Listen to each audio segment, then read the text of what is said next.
Mesticles can change the outcome of a match, which is why they're so important. So we will be covering each of the Mesticles in Uncharted 4 multiplayer and finding out which one's the best by weighing out the positives and negatives of each.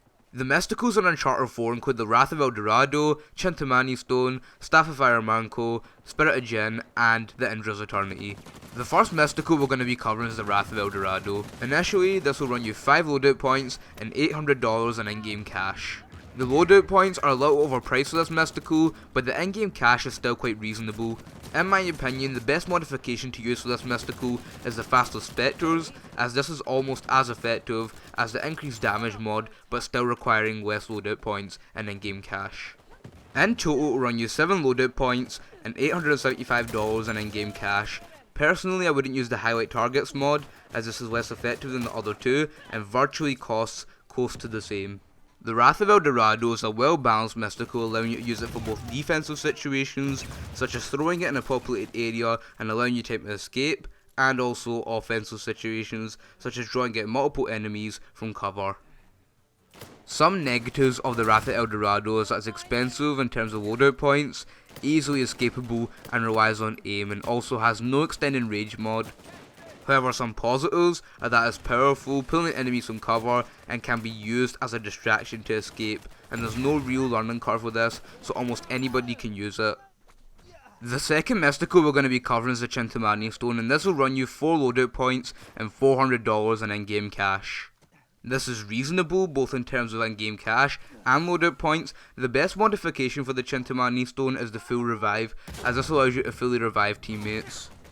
In total, this will run you 6 loadout points and $600 in in-game cash. However, for this Mesticle, I think it works perfectly fine without any mods. This mod is extremely effective if you're using a support loadout. However, on its own, the Cintamani Stone is a very useful Mesticle that will definitely be used a lot if you have it equipped. The negatives of the Cintamani is that it relies on aim, similarly to the Wrath of El Dorado. It can be a problem to use if teammates won't cooperate, and finally, without the full revive mod, it's very easy for teammates to die immediately after being revived. However, the positives are that they can be stacked, meaning many of them can be purchased, so in those moments when your team are constantly dying, you then have enough Cintamanis to go around. Players can be reached from far distances, and finally, it's cheap in terms of both loadout points and in-game cash. The next Mesticle is the Staff of Ayar Manco. I believe this is the least used Mesticle in the Uncharted 4 community, however that does not make this a bad Mesticle by any means.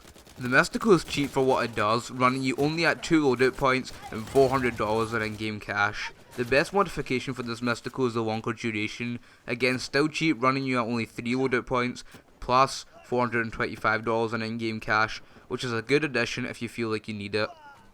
This mod isn't necessary for the Mesticle, but it is a cool addition. However, overall, this Mesticle would be the go-to Mesticle if you're in a situation playing against a party, as they tend to stick together, but using this Mesticle, you'll be able to pinpoint enemies far away from their team and take them down, and identify if the opposing team is getting closer. Some positives of the Mesticle are that it makes both you and your team aware of the location of enemies. It gives you a heads up on just how dangerous the threat is, as you're able to see how many enemies are nearby, and it costs little in-game cash and loadout points, even when including the mod. Some of the negatives of the Mesticle is that it can give away your own location, as the enemy team can see where you've placed the staff, which most of the time you're quite close to. Also, it can be destroyed, meaning you can potentially waste the in-game cash earned throughout the match. And finally, there's a time limit. This means experienced Uncharted players will know to wait it out. The next Mesticle is the Spirit of Djinn. So recently this Mesticle has been patched so that it costs 3 loadout points instead of 4, making it much more reasonable, and the in-game cash is at $500.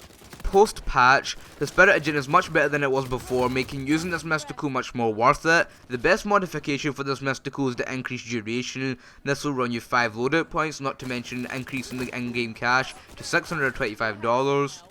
I still see using this mod is worth it, as from experience many times you'll find yourself in an overpopulated area holding your own pretty well until the Mesticle runs out. The Mesticle itself is particularly useful in game modes such as Command or Plunder, where navigating the map quickly will help you a ton when completing the objective. Some positives of the Spirit of Djinn is that it's great for aim strafing, and makes escaping difficult situations easy, and it's affordable thanks to the patch.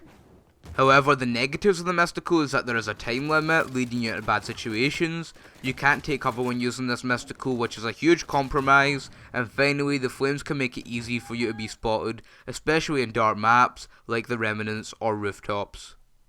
The final mystical is the Indras Eternity. This costs 4 loadout points and $700 in in-game cash. The loadout points are reasonable for this, however the in-game cash should be decreased to $600 instead of $700 to make it more balanced. The best modification for the mystical is the slowdown increase. This will run you 5 loadout points and $750 in total. This mod is both better and cheaper than the other two available. This mod will help prevent you from being downed by enemies inside the Indra using high rate of fire guns such as the MP34A. The mod isn't necessary and I wouldn't even consider it unless you've got spare loadout points. This mystical, similar to the Spirit of Djinn, is much more useful in games like Plunder and Command, preventing your enemies from moving quickly and completing the objective. A combination of both of these mysticals are great to have in your team when playing these game modes. Some positives of the Indra are that they're great in overpopulated areas, they don't cost much loadout points or in-game cash, and they can save both yourself and your team. However, some negatives of this mystical are that they require a decent aim, it's escapable if you aren't careful, and finally other mysticals such as the Spirit of Djinn can lead to an easy escape. So this was a difficult decision as all the mysticals are good, but in my opinion the best mystical is the Cintamani Stone. This mystical is versatile and can be used in any game mode and situation, as well as the fact that it's cheap in terms of loadout points and in-game cash, and there's no need for any modification as it's quite effective by itself. So that's everything on the mysticals in Uncharted 4. The DLC is coming soon for Uncharted 4, where Naughty Dog will be adding a new mystical. We'll be covering this as well as other parts of the DLC. We have also recently started a livestream channel, so if you haven't yet, subscribe to that for more videos. And finally, I'd like to thank you all for watching this video. If you found it useful, leave a like and subscribe down below. You can follow us on Twitter at PsychoEnt, and that's all. Later guys.